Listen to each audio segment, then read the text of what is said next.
Welcome and good evening to all of you. मैं सुदीप कुमार श्रीवास्तव, आपका general science and technology faculty. आज हम लोग इस सेशन में बात करेंगे स्टारलिंक स्पेस बेस्ड इंटरनेट क्या है और ये किस प्रकार से कार्य करेगा। यहाँ पर आपको पहले एक सिंबल दिख रहा है एक्स। एक्स क्या है? स्पेस एक्स एक एरोस्पेस अमेरिकी बेस्ड कंपनी है जिसकी स्थापना एलन मस्क ने 2002 में की थी। ये एरोस्पेस मैन्युफैक्चरर है, साथ ही साथ ये एस्ट्रोनॉट के ट्रांसपोर्टेशन, ट्रेवलिंग और उनके कम्युनिकेशन के लिए कार्य करती है। साथियों, हम सभी लोग जानते हैं कि वर्तमान में मानव की आधारभूत जीवन की आधारभूत जो वस्तुएं हैं उनमें रोटी, कपड़ा और मकान के साथ साथ इंटरनेट एक बहुत ही महत्वपूर्ण वस्तु जुड़ गई है। आज हम बिना इंटरनेट के जीवन की कल्पना नहीं कर सकते हैं। हम ये सुनिश्चित करना चाहते हैं कि धरती पर, इस पृथ्वी पर कोई भी व्यक्ति कहीं पर भी हो, उसको अबाध रूप से इंटरनेट की सुविधा मिले, तभी उसका जीवन सुचारू रूप से चल सकता है। जैसे सरकार ये सुनिश्चित करती है और इसकी व्यवस्था करती है कि सभी लोगों तक रोटी, कपड़ा और मकान की उपलब्धता सुनिश्चित हो, उसको उपलब्ध कराने का भरपूर प्रयास करती है, वैसे ही सरकार की ये जिम्मेदारी है कि सभी लोगों तक अबाध रूप से इंटरनेट सेवा को उपलब्ध कराने का प्रयास करें। इंटरनेट सेवा को सभी लोगों तक सुचारू रूप से पहुंचाने में बहुत सी बाधाएं आती हैं। सबसे बड़ी बाधा ये होती है कि दूर दराज के क्षेत्रों में, रिमोट सेंसिंग एरिया में, जहां पर ऑप्टिकल फाइबर को ले जाना संभव नहीं हो पाता है, वहां पर हम टावर नहीं लगा सकते हैं, वहां पर कम्युनिकेशन को हम किसी तरीके से उपलब्ध नहीं करा सकते हैं। उस स्थान पर हम अबाध रूप से इंटरनेट की सुविधा व्यवस्थित नहीं कर सकते। ये केवल देश के ही नहीं बल्कि दुनिया के जो भी रिमोट सेंसिंग एरियाज हैं उनके लिए समस्या का विषय रहा है। और हम ये भी जानते हैं कि अगर सभी एक एक व्यक्ति को अगर हम इंटरनेट से नहीं जोड़ पाते हैं, उनको अबाध रूप से हम इंटरनेट की सेवाएं नहीं दे पाते हैं, तो विकास के क्रम में वो व्यक्ति या वो समाज या वो देश बहुत पीछे रह जाएगा। तो इसकी जिम्मेदारी राष्ट्र की भी है और अंतरराष्ट्रीय स्तर पर भी इसके लिए कार्य किए जाते हैं। इसी को ध्यान में रखते हुए SpaceX company, Elon Musk की जो कंपनी है अमेरिका बेस्ड, वो एक प्रोजेक्ट पर काम कर रही है और उस प्रोजेक्ट का नाम है स्टारलिंक। स्टारलिंक का मतलब यही है कि हम सभी लोगों तक, धरती पर सभी लोगों तक अबाध रूप से, निरंतरता और तीव्र गति से हम इंटरनेट की सेवाओं को उपलब्ध करा पाए। इसके लिए हमको अंतरिक्ष में कुछ सैटेलाइट्स को स्थापित करने होंगे और उनके द्वारा हम सभी लोगों तक इंटरनेट की पहुंच को उपलब्ध कराएंगे।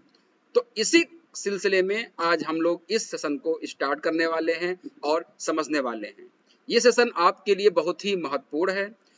प्रिलिमिनरी एग्जामिनेशंस के लिए तो महत्वपूर्ण है ही, मुख्य परीक्षा के लिए भी महत्वपूर्ण है, साथ ही साथ आपका साक्षात्कार के लिए ही उतना ही महत्वपूर्ण है।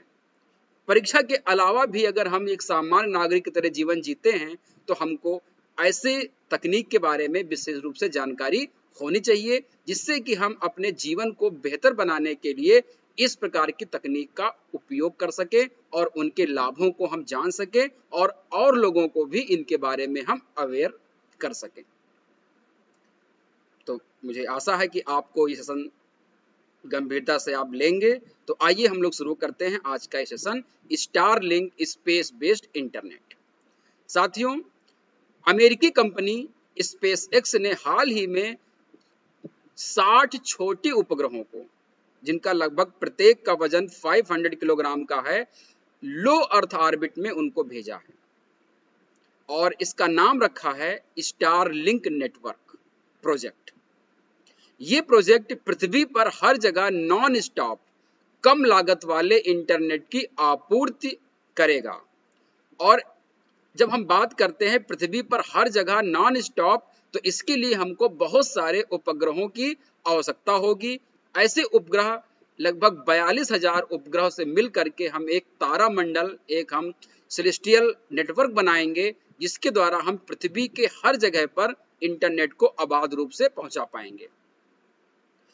हम ये भी जानते हैं कि मुख्य रूप से ये सुनिश्चित करने के लिए है कि विश्वसनीय और निर्बाध इंटरनेट सेवाएं जो अब मानवता के बुनियादी ढांचे का हिस्सा है।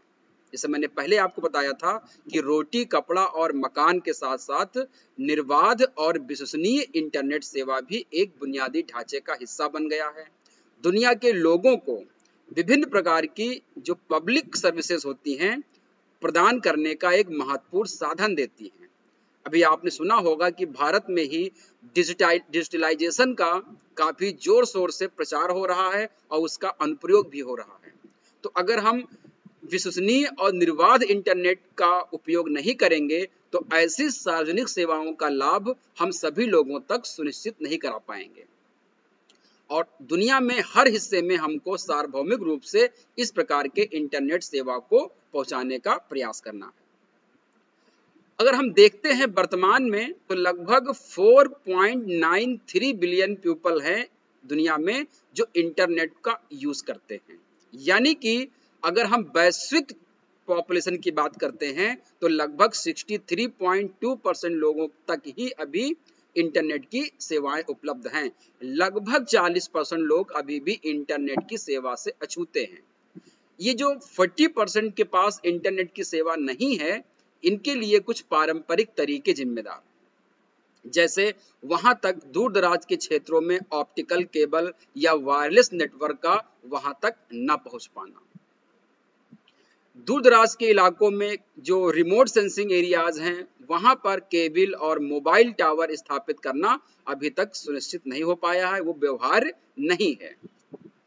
साथ ही साथ अंतरिक्ष में उपग्रहों के से जो मिलने वाले सिग्नल हैं वो भी ऐसे रिमोट सेंसिंग एरिया में क्लाउडिंग होने के कारण या कोई और बाधा होने के कारण सभी जगहों पर धरती पर सिग्नल्स को हम नहीं पहुंचा पाते। जबकि हमारी ये हमेशा से मंशा है कि हम सभी लोगों तक रोटी, कपड़ा और मकान की तरह अबाध रूप से विश्वसनीय नेटवर्क को हम पहुंचाने का सफल प्रयास करें। ऐसा नहीं है कि हमने इस प्रकार के प्रोग्राम यानी कि स्पेस बेस्ड इंटरनेट की शुरुआत हम पहली बार कर रहे हैं। हम बहुत पहले से ही अंतरिक्ष आधारित इंटरनेट का उपयोग कर रहे हैं। तो पहले हम थोड़ा सा ये जान लेते हैं कि पहले के प्रयासों में और जो वर्तमान में स्पेस एक्स के मामले में जो स्टारलिंक है उनमें अंतर क्या है। तो अंतरिक्ष आधारित इंटरनेट की जब हम बात करते हैं तो जो भी हम मोबाइल यूज करते हैं, हमारे जो टेलीविजन है, इन पर जो नेटवर्क आता है वो अंतरिक्ष से ही सिग्नल्स आते हैं। ये काफी पुरानी परंपरा है और इसमें हम लोग मुख्य रूप से कक्षाओं में जियो स्टेशनरी ऑर्बिट में जो पृथ्वी से लगभग 35,786 किलोमीटर की दूरी पर स्थित एक ऑर्बिट है, कक्षा है, उसमें हम सैटेलाइट को स्थापित करते हैं। ये हमारी पहले की जो है स्पेस बेस्ड इंटरनेट को प्रोवाइड करने की व्यवस्था है। लेकिन इसमें समस्या क्या है कि इस माध्यम से अगर हम इंटरनेट की सेवाएं लेते हैं तो उसमें जो लेटेंसी रेट है यानी कि जो विलंबता है, सूचनाओं के आदान प्रदान में जो विलंबता है उस 600 मिलीसेकंड के आसपास होती है। ये लेटेंसी रेट क्या करती है कि सूचनाओं के आदान प्रदान में समय लेती है और ये हाई स्पीड और एकदम स्पीड से हम बिना लेटेंसी के हम इंटरनेट को अगर हम उपयोग नहीं करेंगे तो आने वाले समय में हमारे जो आर्टिफिशियल इंटेलिजेंसी है या हमारे जो इंटरनेट ऑफ थिंग्स हैं, अनमैन्ड हमारे जो कार हैं, रोबोट्स हैं, इनको चलाने में बहुत बाधाएं आ जाएंगी। लेकिन अभी तक का जो हमारा सफर था वो यही था कि हम लोग 600 मिलीसेकंड के लेटेंसी रेट पर काम करते थे। साथ ही साथ ये जो है सर्विस जो प्रोवाइड करता है ये लगभग जियो स्टेशनरी से जो भी सिग्नल्स आते हैं वो लगभग 1/3 एरिया को कवर करता है। एक बार में पूरी पृथ्वी को कवर नहीं कर पाता है। तो ये 3 समस्याएं रही हैं पहले के जो परंपरागत जो हमारे स्पेस बेस्ड इंटरनेट सुविधा जो हम दे रहे हैं वो इस प्रकार की थी। स्पेस एक्स के द्वारा जो स्टारलिंक प्रोजेक्ट लाया गया है, इसमें हम क्या करेंगे, उपग्रहों को लो अर्थ ऑर्बिट में लगभग 350 किलोमीटर से 1200 किलोमीटर की ऊंचाई पर हम स्थापित करेंगे। यहां पर स्थापित करने से लाभ क्या होगा कि जो लिटेंसी रेट था, यानी कि जो आपका जो डेटा के जो कम्युनिकेशन में जो गैप था वो कम हो जाएगा, अब बहुत जल्दी जाएगा।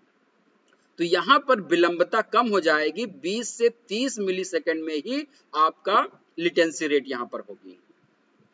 और चूंकि ये क्या होगा, अर्थ से नजदीक होगा, तो लगभग कवर्ड कंपैरेटिवली वेरी लेस। ये एक इसकी कमी है कि ये कम एरिया को ही इंटरनेट सुविधा व्यवस्थित कर पाएगा।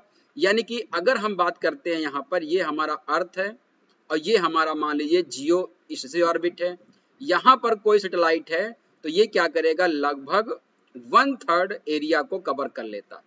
जितनी ऊंचाई पर होगा उतना ज्यादा एरिया कवर करेगा। और अगर मान लीजिए ये लो अर्थ ऑर्बिट है, यहाँ पर कोई लाइट लॉन्च कर रहा है तो ये केवल इतने एरिया को कवर करेगा। अब अगर हम ये चाहते हैं कि स्पीड भी ज्यादा हो, लिटेंसी रेट भी कम हो, तो लिटेंसी रेट और स्पीड तभी ज्यादा हो, इस लिटेंसी तभी कम होगी और स्पीड तभी ज्यादा होगी जब ये सैटेलाइट हमारे नजदीक होगा। तो नजदीक में है लेकिन अब उसमें कम एरिया को ही सिग्नल मिल रहे हैं, तो हमको यहाँ पर क्या करना होगा, इस ऑर्बिट में बहुत सारे सैटेलाइट को लॉन्च करना होगा। तो जो हम बहुत सारे सैटेलाइट को यहाँ पर लॉन्च कर देंगे इस ऑर्बिट में, उससे हमको अबाध रूप से हमको जो है वो नेटवर्क का जो सिग्नल है वो मिलते रहेंगे और सभी लोगों तक नेटवर्क की पहुंच उपलब्ध हो पाएगी।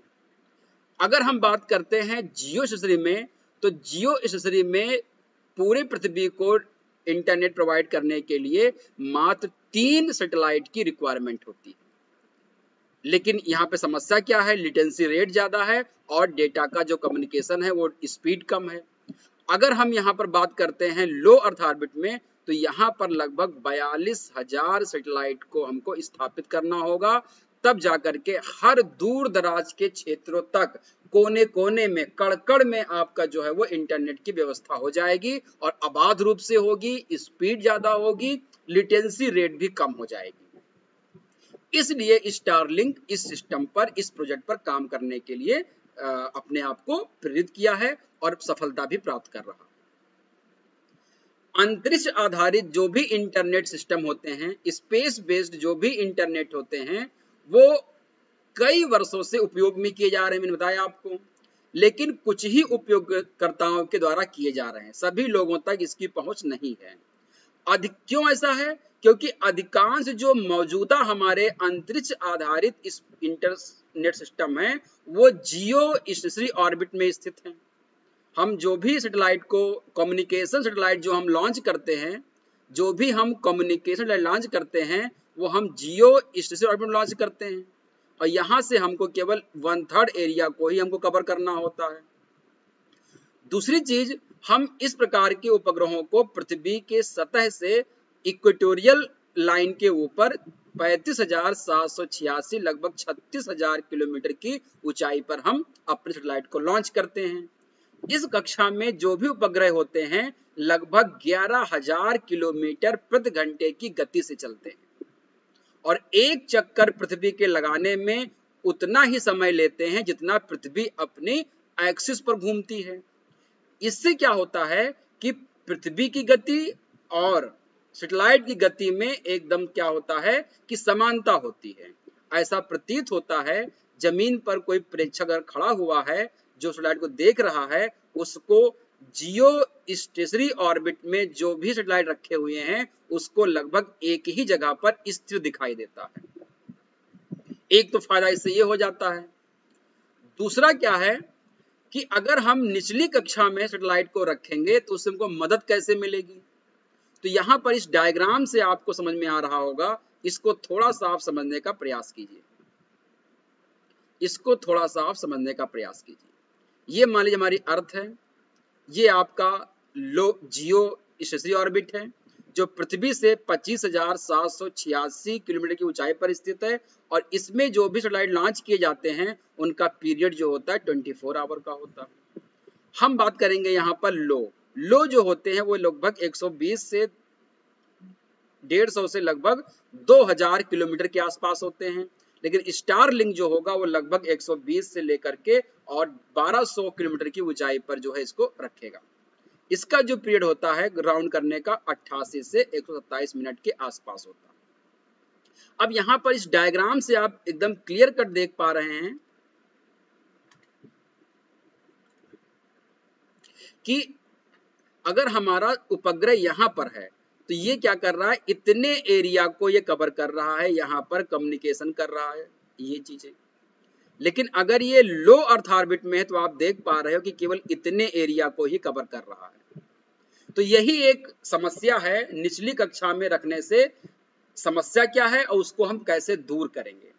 तो जियो स्टेशनरी ऑर्बिट में सिग्नल भेजने का एक बड़ा फायदा ये है कि ये पृथ्वी के बहुत बड़े हिस्से को कवर करता है।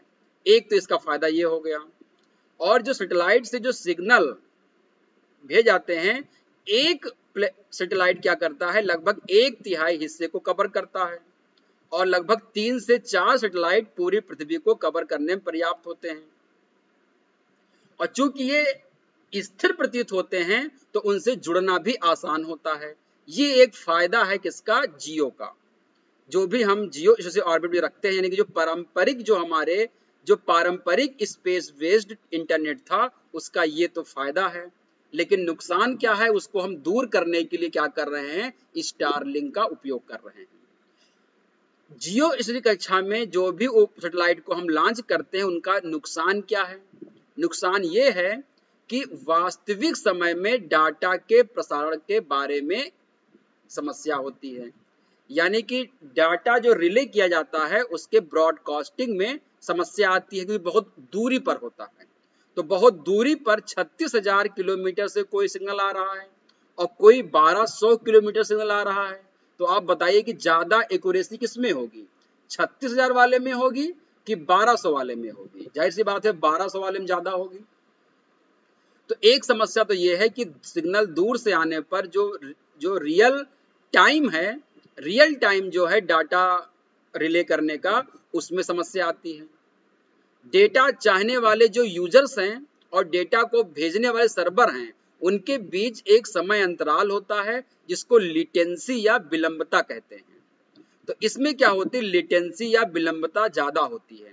सेंडर से मैसेज पहले जाएगा सैटेलाइट को, फिर यहां जाने में कुछ समय लगेगा, फिर यहां से क्या करेगा, इसको ये मॉड्यूलेट करेगा, फिर दोबारा से यहां पर भेजेगा तो यहां समय लेगा, तो यहां जाने में समय, फिर यहां कुछ देर रुकेगा, फिर यहां तक आने में समय लेगा। तो कुल मिलाकर क्या है कि लिटेंसी रेट, जितनी दूरी पर उपग्रह होंगे लिटेंसी रेट उतना ही ज्यादा होगा। चूंकि जो डेटा होते हैं, जो डेटा ट्रांसफर होता है, वो लाइट की स्पीड से तेज नहीं चल सकते हैं, और उनको अधिक दूरी को कवर करने की आवश्यकता होती है, वो टाइम इंटरवल या लिटेंसी कहलाती है।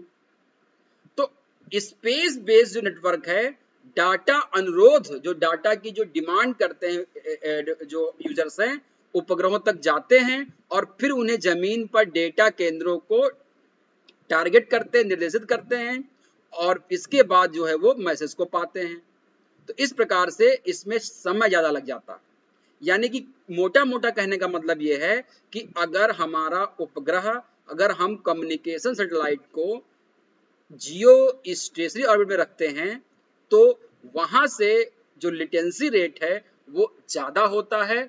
ये एक इसकी समस्या है। लगभग जो लिटेंसी रेट मानी गई है जियो स्टेशनरी ऑर्बिट में, जो भी रेट रखे गए हैं उनसे जो कम्युनिकेशन होता है उसमें लिटेंसी रेट 600 मिलीसेकंड की लिटेंसी होती है। लिटेंसी को हिंदी में विलंबता कहते हैं।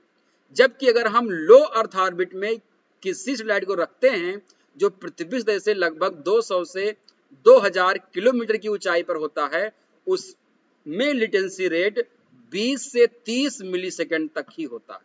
यानी कि ये हमारा अर्थ है, ये हमारा क्या है, जियो है, ये हमारा क्या है, लियो है। ये आपका जियो है, ये क्या है, ये लियो है।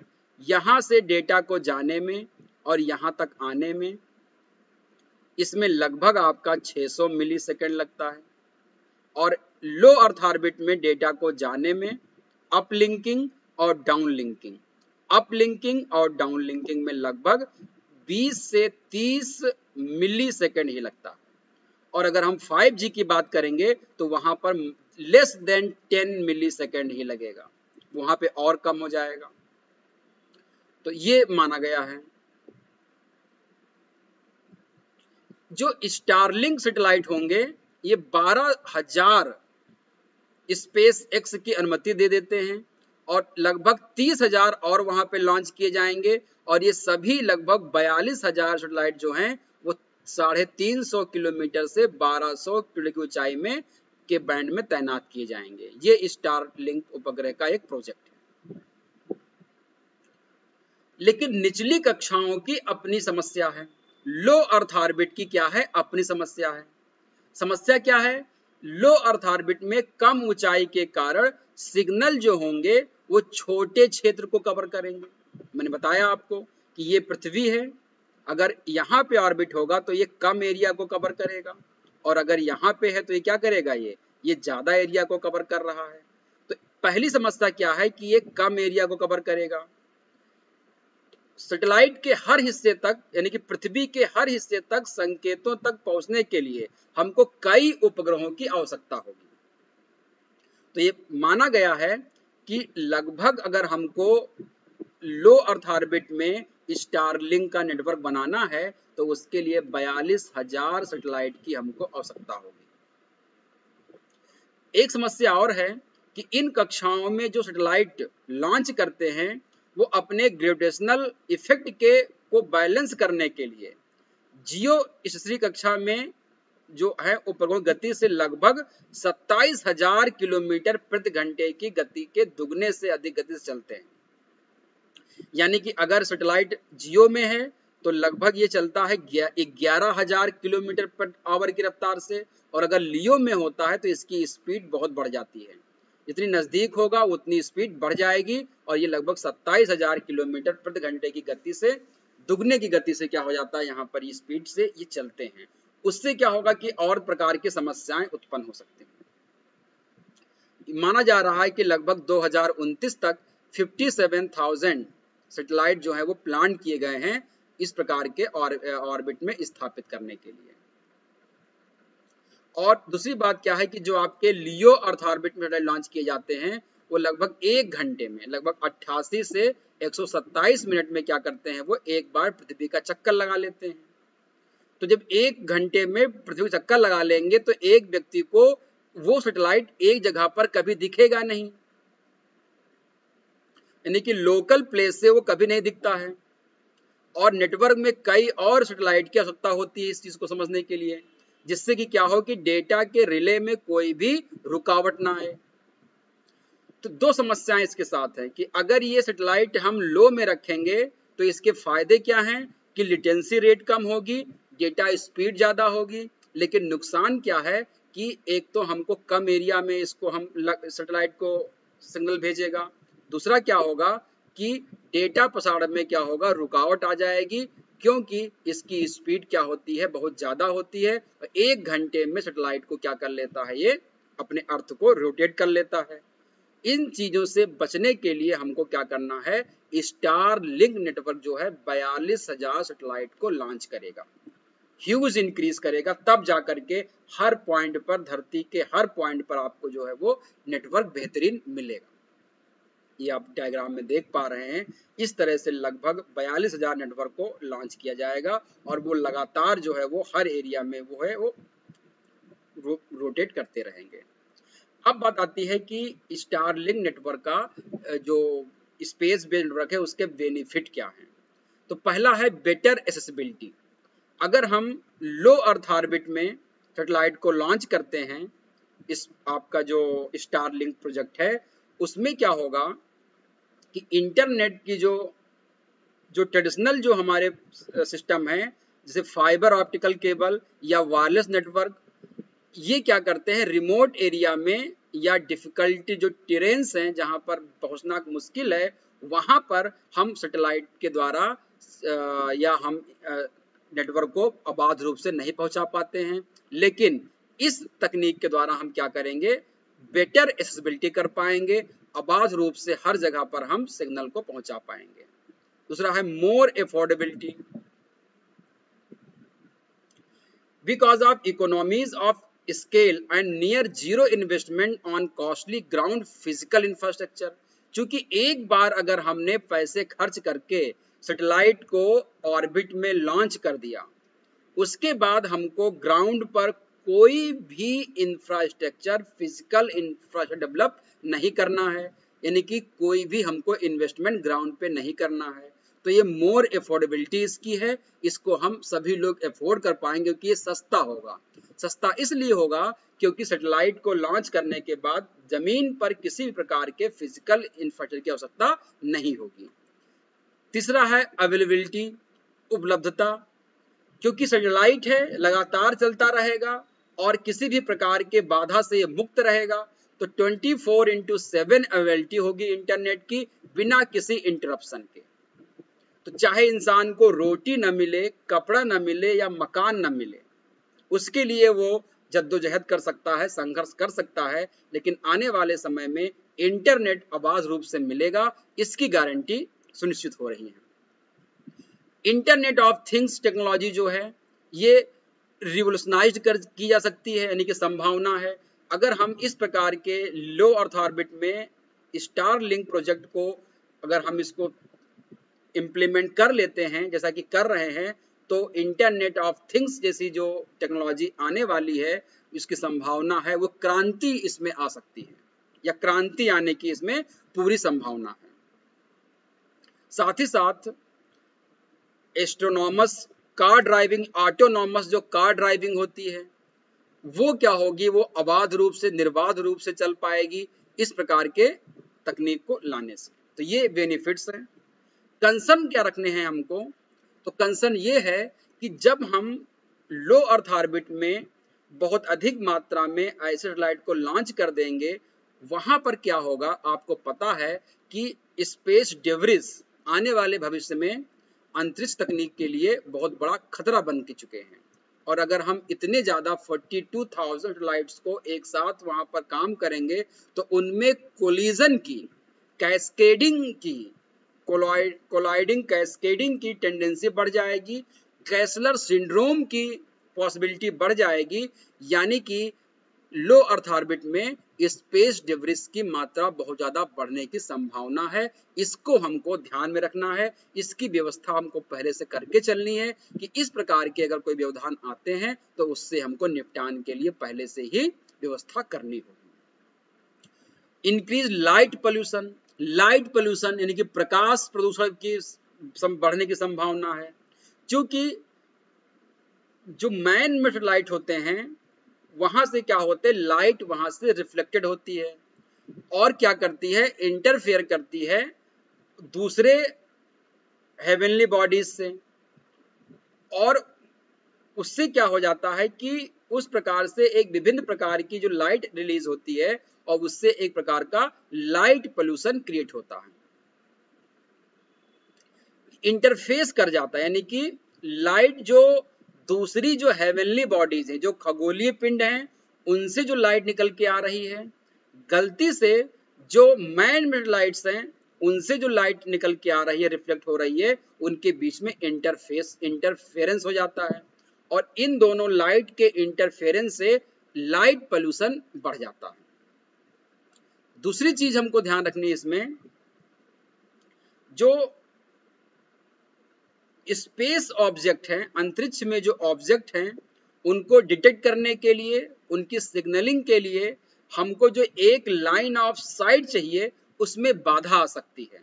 क्योंकि अगर हम खगोलीय अध्ययन करते हैं, उसको अगर हम वहां पर कुछ ऑब्जर्व करना चाहते हैं, देखना चाहते हैं, उसके बीच में अगर इतने सैटेलाइट एक साथ ऑब्स्ट्रक्ट के रूप में आ जाएंगे, तो हमारे जो एस्ट्रोनॉमिकल जो स्टडीज हैं, जो हमारे एक्सपेरिमेंट्स हैं, उनमें बाधा आ सकती है।